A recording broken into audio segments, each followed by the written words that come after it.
क्या आपको पता है कि भारत ने पाकिस्तान के न्यूक्लियर बॉम्ब का राज सिर्फ एक नाई की दुकान से कैसे निकाला था? यह कोई हॉलीवुड की स्पाई थ्रिलर मूवी का सीन नहीं है, बल्कि भारत की इंटेलिजेंस हिस्ट्री का सबसे बड़ा ऑपरेशन था। रॉ के जासूस अपनी जान पर खेलकर पाकिस्तान के खूंखार कोहटा न्यूक्लियर प्लांट तक पहुंच गए थे। उन्होंने वह पक्का सबूत निकाल लिया था जो दुनिया की कोई और इंटेलिजेंस एजेंसी नहीं निकाल पाई थी। पाकिस्तान के न्यूक्लियर प्रोग्राम का पूरा ब्लूप्रिंट सिर्फ $10,000 में भारत को मिल रहा था, जिससे पाकिस्तान कभी न्यूक्लियर पावर नहीं बन पाता। लेकिन तभी एक फोन कॉल ने सब कुछ तबाह कर दिया। भारत के ही एक प्रधानमंत्री ने अनजाने में पाकिस्तान के डिक्टेटर को रॉ के इस सीक्रेट मिशन की जानकारी दे दी। एक छोटी सी गलती और रातों रात पाकिस्तान में मौजूद हमारे हजारों भारतीय जासूस बेदर्दी से मारे गए। उनका नामो निशान हमेशा के लिए मिटा दिया गया। ये कहानी है हमारे जासूसों के अद्वितीय शौर्य की और एक ऐसे भयानक विश्वासघात की जिसने भारत का इतिहास और भविष्य दोनों बदल कर रख दिया। वीडियो को बिना स्किप किए पूरा देखें, क्योंकि ऐसा सस्पेंस और ऐसा कड़वा सच आपको कहीं और नहीं मिलेगा।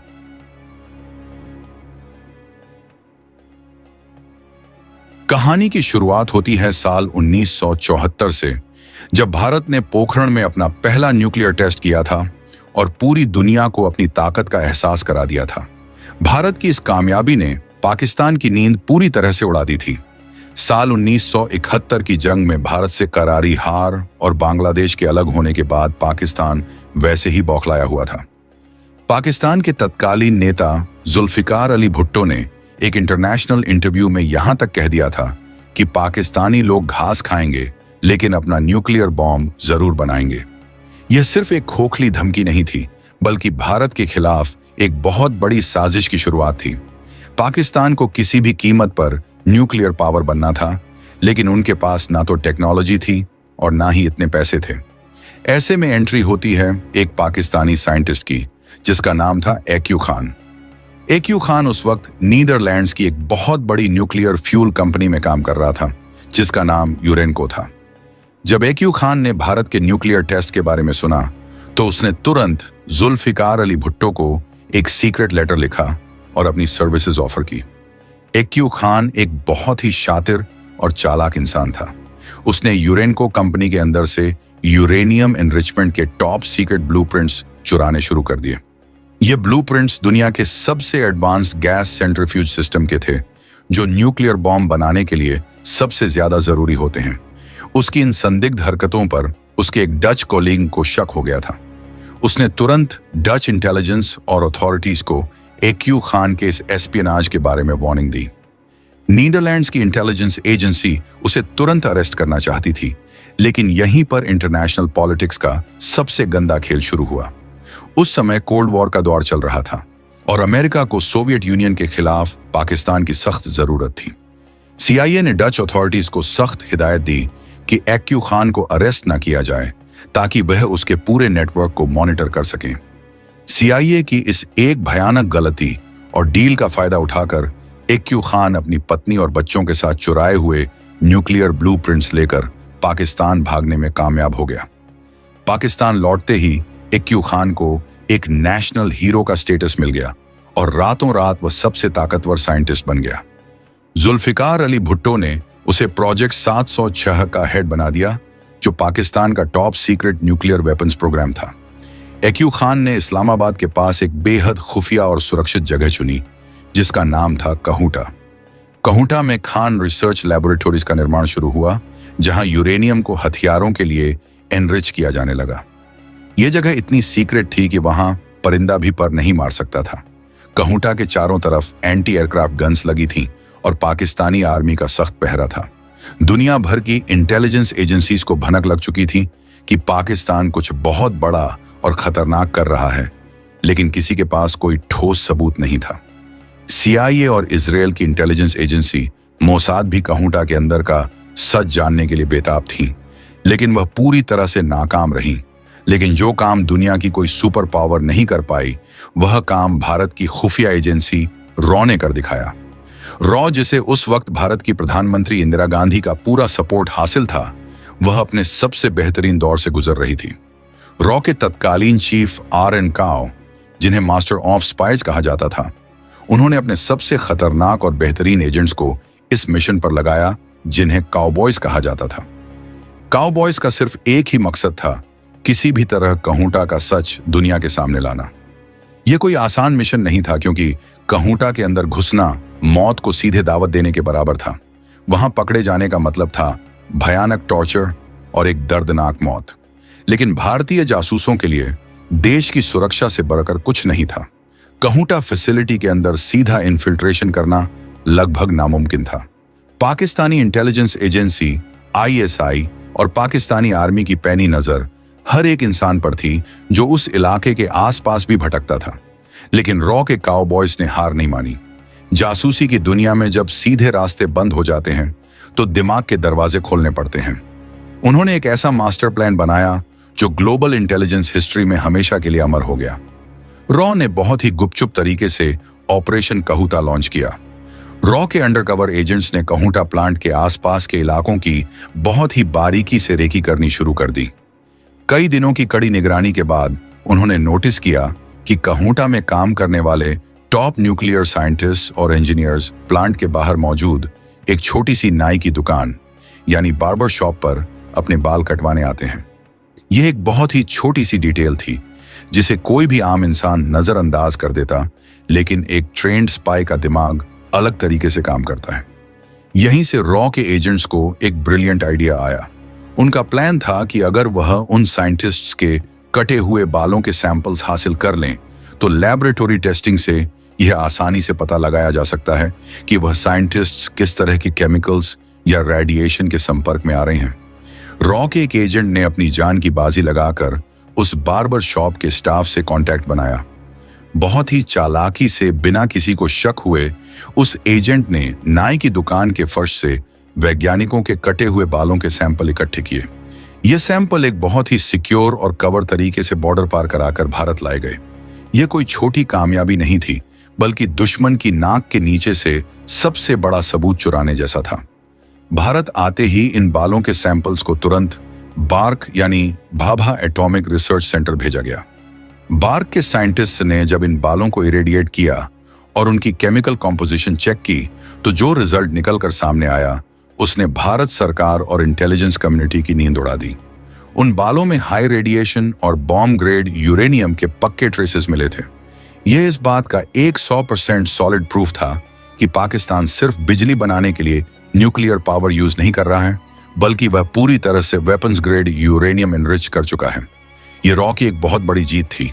बिना एक भी गोली चलाए और बिना कहूटा के अंदर कदम रखे भारत ने पाकिस्तान का सबसे बड़ा राज बेनकाब कर दिया था।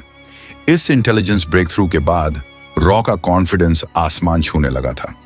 अब उन्हें कहूटा प्लांट के अंदर का पूरा ब्लूप्रिंट चाहिए था ताकि जरूरत पड़ने पर उसे तबाह किया जा सके। इजराइल की खुफिया एजेंसी मोसाद भी पाकिस्तान के इस इस्लामिक बॉम्ब से बहुत ज्यादा डरी हुई थी। मोसाद ने रॉ के साथ हाथ मिलाया और कहूटा के हर डिटेल को समझने के लिए एक जॉइंट ऑपरेशन शुरू किया। रॉ के एजेंट्स ने अपनी जान पर खेलकर कहूटा प्लांट के अंदर काम करने वाले एक पाकिस्तानी ऑफिशियल को ढूंढ निकाला जो पैसों के लालच में भारत के लिए जासूसी करने को तैयार हो गया था। यह पाकिस्तानी मोल कहूटा न्यूक्लियर प्रोजेक्ट का पूरा ब्लूप्रिंट और सारे टेक्निकल डिटेल्स रॉ को सौंपने के लिए राजी था। इसके बदले में उसने सिर्फ $10,000 की मांग की थी, जो कि इंटेलिजेंस की दुनिया में इतने बड़े राज के लिए बहुत ही मामूली रकम थी।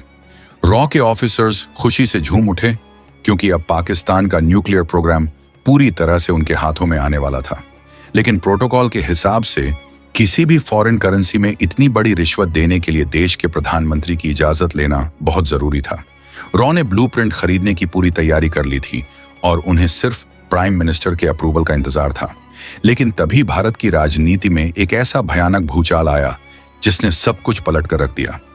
साल 1977 भारत की राजनीति और नेशनल सिक्योरिटी के लिए एक बहुत बड़ा टर्निंग पॉइंट साबित हुआ।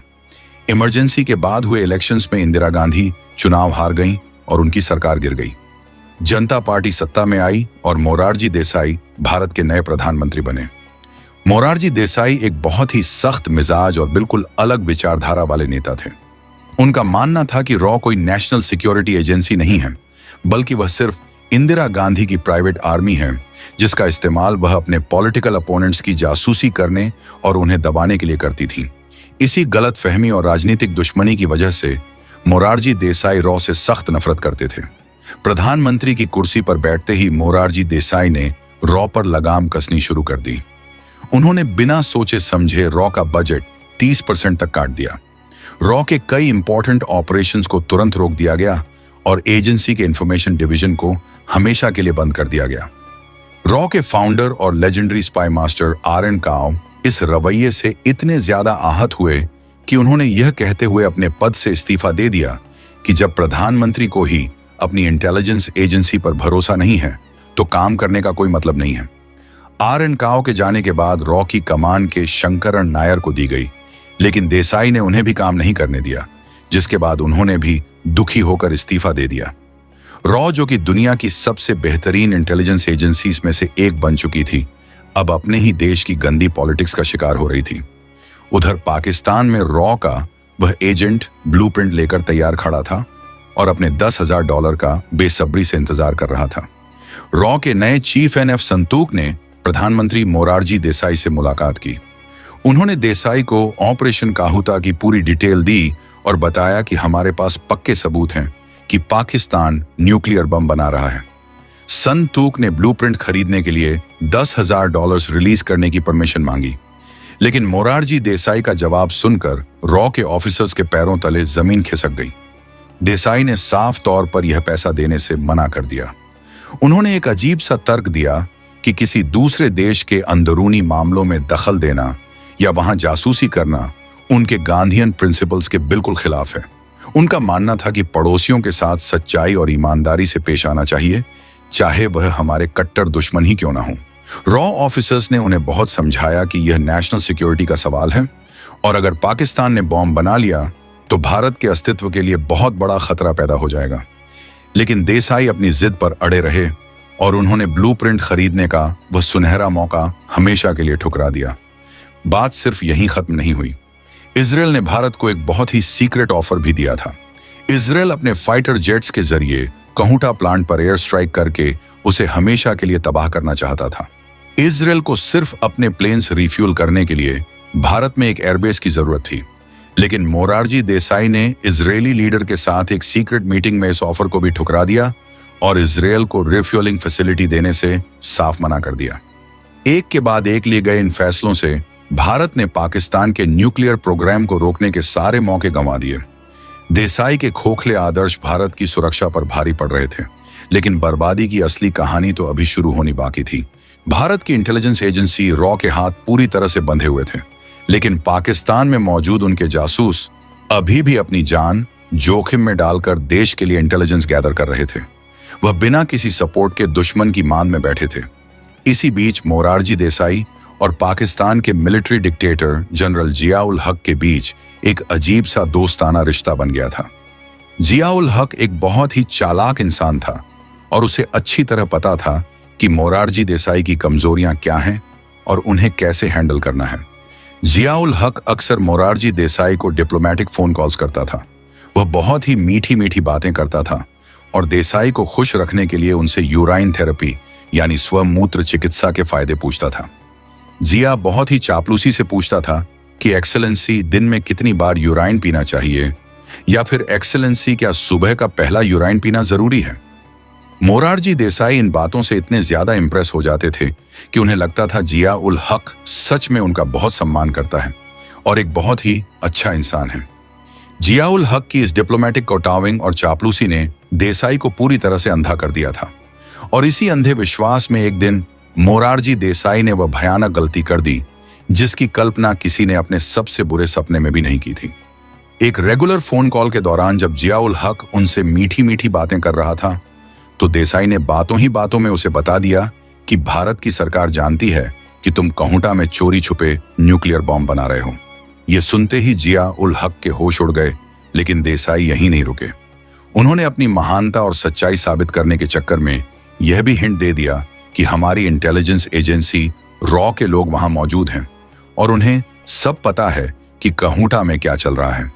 एक देश का प्रधानमंत्री अपने ही देश के टॉप सीक्रेट इंटेलिजेंस ऑपरेशन की जानकारी अपने सबसे बड़े दुश्मन को अपने हाथों से दे रहा था। इस घटना के बाद खुफिया हलकों में जैसे एक भयानक भूचाल आ गया। भारतीय आम बोलचाल में एक कहावत है, आ बैल मुझे मार, और यहां तो खुद देश के प्रधानमंत्री ने देश की सुरक्षा को बैल के सींगों पर रख दिया था। यह ब्लाइंड ट्रस्ट की एक ऐसी मिसाल थी जहां एक नेता ने अपने जासूसों की जिंदगी को ताक पर रख दिया था। जिया उल हक, जो कि एक शातिर लोमड़ी की तरह था, उसने तुरंत फोन रखा और अपनी इंटेलिजेंस एजेंसी आईएसआई को हाई अलर्ट पर डाल दिया। आईएसआई को तुरंत समझ आ गया था कि कहूटा में कोई ना कोई बहुत बड़ा सिक्योरिटी ब्रीच हुआ है और भारतीय जासूस उनके सबसे सुरक्षित इलाके में सेंध लगा चुके हैं। रॉ के ऑफिसर्स को जब इस फोन कॉल के बारे में पता चला तो उनके हाथ पांव फूल गए। सालों की मेहनत, खून पसीना और हजारों जासूसों की जिंदगी अब सीधे खतरे में थी। रॉ के ऑफिसर्स ने तुरंत पाकिस्तान में मौजूद अपने एजेंट्स को वापस बुलाने और कोवर्ट नेटवर्क को बंद करने की पूरी कोशिश की, लेकिन तब तक बहुत देर हो चुकी थी। जिया उल हक ने अपना खूनी जाल बिछा दिया था और भारतीय जासूसों का शिकार शुरू हो चुका था। यह एक ऐसी रात थी जिसने भारतीय इंटेलिजेंस का इतिहास हमेशा के लिए लहूलुहान कर दिया। जनरल जिया उल हक के ऑर्डर मिलते ही पाकिस्तान की मिलिट्री और आईएसआई ने पूरे कहूटा और उसके आसपास के इलाकों में एक मैसिव विच हंट शुरू कर दिया। छप्पे छप्पे की तलाशी ली गई और हर उस इंसान को उठाया गया जिस पर थोड़ा सा भी शक था। सबसे पहले उस मोल को पकड़ा गया जो $10,000 में भारत को ब्लूप्रिंट देने वाला था। उसका क्या अंजाम हुआ ये कोई नहीं जानता। इसके बाद उस बार्बर शॉप वाले एजेंट की तलाश शुरू हुई जिसने अपनी जान पर खेलकर वैज्ञानिकों के बाल इकट्ठे किए थे। जब रॉ ने अपने उस ब्रेव एजेंट से कांटेक्ट करने की कोशिश की तो पता चला कि वह हमेशा के लिए गायब हो चुका है। पाकिस्तानी एजेंसीज ने एक खूंखार जानवर की तरह रॉ के पूरे कोवर्ट नेटवर्क को उखाड़ फेंका। हमारे भारतीय जासूस जो वेश बदलकर सालों से पाकिस्तान में रह रहे थे और देश के लिए पल पल की इंफॉर्मेशन निकाल रहे थे, उन्हें चुन चुन कर पकड़ा गया। यह एक ऐसा धोखा था जिसकी उम्मीद किसी भी एजेंट ने नहीं की थी। उन्हें आखिरी सांस तक समझ ही नहीं आया कि उनका कवर कैसे ब्लॉ हो गया और दुश्मन उन तक कैसे पहुंच गया। आईएसआई ने पकड़े गए भारतीय जासूसों पर भयानक टॉर्चर किया। उन्हें बेदर्दी से मारा पीटा गया ताकि वह भारत के बाकी सीक्रेट ऑपरेशन और बाकी जासूसों के नाम उगल दें। कहा जाता है कि हजारों भारतीय जासूस जो पाकिस्तान के अलग अलग शहरों में फैले हुए थे, उन्हें इस एक फोन कॉल की वजह से अपनी जान गंवानी पड़ी। कई एजेंट्स हमेशा के लिए गायब हो गए और उनका कोई अता पता नहीं चला। उन्हें बेरहमी से एलिमिनेट कर दिया गया और उनकी लाशें तक नसीब नहीं हुई। रॉ का पूरा एस्पियोनाज इंफ्रास्ट्रक्चर जो आर.एन. काओ ने इतनी मेहनत और बारीकी से खड़ा किया था, वह ताश के पत्तों की तरह एक झटके में ढह गया। आम बोलचाल में कहते हैं कि घर का भेदी लंका ढाए, और यहां तो सच में घर के मुखिया ने ही पूरी लंका में आग लगा दी थी।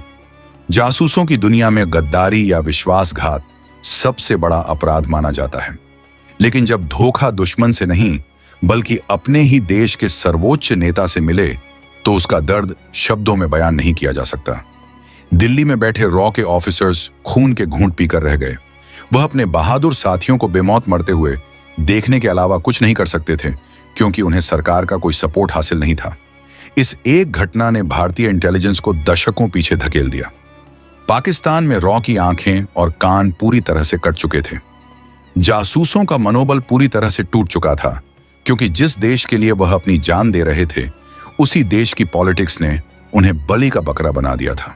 जिन काउबॉयज ने अपनी जान हथेली पर रखकर भारत को इतनी बड़ी इंटेलिजेंस कामयाबी दिलाई थी, उन्हें उनके ही देश के सिस्टम ने पीठ में छुरा घोंप दिया। यह एपिसोड भारत की इंटेलिजेंस हिस्ट्री का सबसे काला दिन माना जाता है, जिसके जख्म आज भी रॉ के ऑफिसर्स के दिलों में हरे हैं। मोरारजी देसाई की उस एक भयंकर गलती का खामियाजा भारत को बहुत लंबे समय तक भुगतना पड़ा। रॉ के हजारों एजेंट्स के मारे जाने और नेटवर्क के पूरी तरह खत्म होने के बाद पाकिस्तान ने कहूटा प्लांट की सिक्योरिटी को कई गुना बढ़ा दिया और उसे जमीन के नीचे अंडरग्राउंड शिफ्ट कर दिया। AQ खान ने बिना किसी रोक टोक और डर के यूरेनियम एनरिचमेंट का काम पूरा किया, क्योंकि अब उसे रोकने वाला या उसकी जासूसी करने वाला पाकिस्तान में कोई नहीं बचा था। अगर उस वक्त रॉ को वह ब्लूप्रिंट मिल गया होता या इजराइल को अटैक करने की परमिशन मिल गई होती, तो शायद पाकिस्तान कभी न्यूक्लियर पावर नहीं बन पाता। लेकिन 1983 आते आते पाकिस्तान ने अपना पहला कोल्ड टेस्ट सक्सेसफुली कर लिया था और आखिरकार 28 मई 1998 को पाकिस्तान ने चगाई में न्यूक्लियर टेस्ट करके खुद को पूरी दुनिया के सामने एक न्यूक्लियर आर्म्ड नेशन घोषित कर दिया। ये सीधा सीधा हमारी उस इंटेलिजेंस फेलियर और पॉलिटिकल कावर्डिस का नतीजा था जिसका बीज 1977 में बोया गया था। रॉ के वह महान जासूस जो पाकिस्तान की जेलों में सड़ते रहे और बेनाम ही इस दुनिया से चले गए, उन्हें कभी कोई ऑफिशियल रिकॉग्निशन या सम्मान नहीं मिला। रविंद्र कौशिक जैसे महान जासूस जिन्हें ब्लैक टाइगर कहा जाता था, उन्होंने भी अपनी जिंदगी के 16 साल पाकिस्तान की जेलों में भयानक टॉर्चर सहते हुए गुजार दिए और 2001 में वहीं शहीद हो गए। हालांकि उनका केस कहूंटा ऑपरेशन से डायरेक्टली जुड़ा हुआ नहीं था, लेकिन वह भी इसी पॉलिटिकल सिस्टम और इंटेलिजेंस फेलियर्स का शिकार हुए थे, जहां एक जासूस को पकड़े जाने के बाद सरकार पहचानने से इनकार कर देती है। इस पूरी कहानी में सबसे बड़ी विडंबना और तंज की बात तो यह है कि पाकिस्तान जनरल जिया उल हक के जरिए मोरारजी देसाई का इतना ज्यादा आभारी था कि 19 मई 1990 को पाकिस्तान सरकार ने मोरारजी देसाई को अपने सबसे बड़े सिविलियन अवार्ड निशान-ए-पाकिस्तान से नवाजा। वह यह अवार्ड पाने वाले इतिहास के इकलौते भारतीय प्रधानमंत्री हैं। कई मिलिट्री एक्सपर्ट्स और इंटेलिजेंस ऑफिसर्स का यह खुलेआम मानना है कि यह अवार्ड उन्हें उसी न्यूक्लियर लीक और रॉ नेटवर्क को तबाह करने के इनाम के तौर पर दिया गया था। आज जब हम इतिहास के पन्नों को पलटकर देखते हैं तो पता चलता है कि नेशनल सिक्योरिटी के मामलों में ब्लाइंड ट्रस्ट या खोखले आदर्श कितने खतरनाक और जानलेवा हो सकते हैं। रॉ ने अपना काम पूरी ईमानदारी और देशभक्ति से किया था। उन्होंने नाई की दुकान से बाल चुराने जैसा इम्पॉसिबल मिशन सक्सेसफुल करके दिखाया था, लेकिन गंदी राजनीति और एक नेता के अहंकार के सामने उनकी एक ना चली। इस घटना ने हमेशा के लिए साबित कर दिया कि एक मजबूत इंटेलिजेंस एजेंसी के लिए सिर्फ काबिल जासूस ही नहीं, बल्कि एक स्ट्रॉन्ग और विजनरी पॉलिटिकल लीडरशिप का होना भी उतना ही जरूरी है। तो दोस्तों, यह थी ऑपरेशन काहूता और हमारे जासूसों के महान बलिदान की वह दर्दनाक सच्चाई जिसे इतिहास के पन्नों में कहीं बहुत गहराई में दबा दिया गया। उन गुमनाम हीरोज को हमारा शत शत नमन, जिन्होंने देश के लिए अपनी जान हंसते हंसते कुर्बान कर दी, लेकिन कभी उफ तक नहीं की। अगर आपको यह वीडियो पसंद आया हो और आपको कुछ नया और हैरान करने वाला जानने को मिला हो तो वीडियो को लाइक जरूर करें। इसे अपने दोस्तों के साथ शेयर करें ताकि हर एक भारतीय को हमारे जासूसों की बहादुरी और इस पॉलिटिकल ब्लंडर के बारे में पता चल सके। ऐसे ही सस्पेंसफुल और वेरीफाइड हिस्टोरिकल स्टोरीज के लिए हमारे चैनल को सब्सक्राइब करना बिल्कुल ना भूलें। मिलते हैं अगले वीडियो में एक और रोंगटे खड़े कर देने वाली कहानी के साथ। जय हिंद।